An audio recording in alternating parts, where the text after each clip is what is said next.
ಹುಬ್ಬಳ್ಳಿಯ ಕಸ್ಬಾಪೇಟೆ ಪೊಲೀಸ್ ಠಾಣಾ ಸಲೆಯ ಮೇಲೆ ಹಳೆ ಗಬ್ಬೂರ್ ಬಳಿ ಇರುವಂತಹ ಗುಡಾನ್ಗಳಲ್ಲಿ ಮಹಿಳಾ ಮತ್ತು ಮಕ್ಕಳ ಇಲಾಖೆಗೆ ಸಂಬಂಧಪಟ್ಟಂತಹ ವಸ್ತುಗಳು ಅನಧಿಕೃತವಾಗಿ ಇಲ್ಲಿ ಸಿಕ್ಕಿದೆ ಎಂದು ಹುಬ್ಬಳ್ಳಿ ಧಾರವಾಡ ಪೊಲೀಸ್ ಕಮಿಷನರ್ ತಿಳಿಸಿದ್ದಾರೆ. ನಗರ ಕಮಿಷನರೇಟ್ ವ್ಯಾಪ್ತಿಯ ಕಸ್ಬಾಪೇಟೆ ಪೊಲೀಸ್ ಠಾಣಾ ಸರಹದ್ನಲ್ಲಿರುವಂತಹ ಹಳೆ ಗಬ್ಬೂರ್ ಅನ್ನುವಂಥ ಏರಿಯಾದಲ್ಲಿ ಇರುವಂತಹ ಈ ಗೋಡೌನ್ಗಳೇನಿದ್ದಾವೆ, ಇದರಲ್ಲಿ ಮಹಿಳಾ ಮತ್ತು ಮಕ್ಕಳ ಕಲ್ಯಾಣ ಇಲಾಖೆ ಅದಕ್ಕೆ ಸಂಬಂಧಪಟ್ಟಂತಹ ಕೆಲವು ವಸ್ತುಗಳು ಅನಧಿಕೃತವಾಗಿ ಇಲ್ಲಿ ಸಿಕ್ಕಿರುವಂಥದ್ದು ಇಲಾಖೆಯ ಅಧಿಕಾರಿಗಳ ಗಮನಕ್ಕೆ ಬಂದು ಅವರು ಇಮಿಡಿಯೇಟಾಗಿ ರೈಡ್ ಮಾಡಿ ಅಲ್ಲಿ ಸಿಕ್ಕಿರುವಂಥ ವಸ್ತುಗಳನ್ನ ಸೀಸ್ ಮಾಡಿ ಒಂದು ಪ್ರಕರಣ ದಾಖಲು ಮಾಡ್ತಾ ಇದ್ದಾರೆ. ಅದರಲ್ಲಿ ಗೋಧಿ ರವೆ, ಮಿಲ್ಲೆಟ್ ಲಡ್ಡು, ಆಮೇಲೆ ಪುಷ್ಟಿ ಅಂತ ಪ್ಯಾಕೆಟ್ಸ್ ಬರ್ತಾವೆ, ಹೌದು, ಹಾಲಿನ ಪುಡಿ, ಬೆಲ್ಲ, ಮಸಾಲ ಸಾಂಬಾರು, ಉಪ್ಪಿಟ್ಟು ಮಸಾಲ, ಹೀಗೆ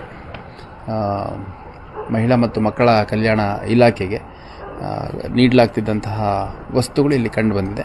ಇದು ಯಾರು ಇಲ್ಲಿ ತೊಗೊಂಬಂದು ಕೊಟ್ಟರು, ಆಮೇಲೆ ಇಲ್ಲಿ ಯಾಕೆ ಬಂತು ಅನ್ನೋಂಥದ್ದು ಇಲಾಖಾ ಅಧಿಕಾರಿಗಳಿಗೂ ಕೂಡ ಅಷ್ಟು ಮಾಹಿತಿ ಇಲ್ಲ.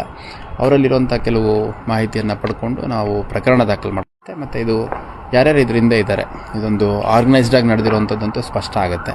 ಯಾವುದೇ ಒಂದು ಪಾಯಿಂಟಿಂದ ಇದನ್ನು ಲಿಫ್ಟ್ ಮಾಡೋದಲ್ಲ, ವ್ಯವಸ್ಥಿತವಾಗಿ 4-6 ಪಾಯಿಂಟ್ಗಳಿಂದ ಕಲೆಕ್ಷನ್ ಮಾಡ್ಕೊಂಡು ಮತ್ತು ಇಲ್ಲಿಂದ ಅದನ್ನು ಬ್ರ್ಯಾಂಡಿಂಗ್ ಮಾಡೋದು, ರೀಬ್ರ್ಯಾಂಡಿಂಗ್ ಮಾಡೋದು, ಆ ಥರ ಎಲ್ಲ ಮಾಡಿಕೊಂಡು ಡಿಸ್ಪೋಸ್ ಮಾಡೋವಂಥ ಸಾಧ್ಯತೆ ರೆಗ್ಯುಲರ್ಲಿ ನಾವು ಬೇರೆ ಬೇರೆ ಅಫೆನ್ಸಸ್ಸಲ್ಲಿ ಕಂಡು ಬಂದಿರುವಂಥದ್ದು. ಇದು ಕೂಡ ಅದೇ ಥರ ಇದ್ದೇ ಅನಿಸುತ್ತೆ. ಸೊ ಪ್ರಕರಣ ದಾಖಲು ಮಾಡ್ಕೋತಿದ್ದೀವಿ ಕಸ್ಬಾಪೇಟೆಯಲ್ಲಿ.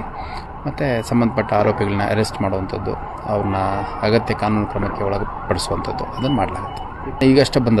ನಾನು ಈಗಷ್ಟೇ ಬಂದದ್ದು, ಇನ್ನೂ FIR ಆಗಿಲ್ಲ. ಕಂಪ್ಲೇಂಟ್ ಡ್ರಾಫ್ಟ್ ಮಾಡ್ತಾ ಇದ್ದಾರೆ.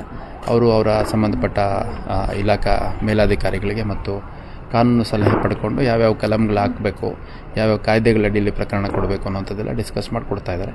ಕೊಟ್ಟ ಮೇಲೆ ನಮ್ಮ ತನಿಖೆ ಮುಂದುವರಿಯುತ್ತೆ.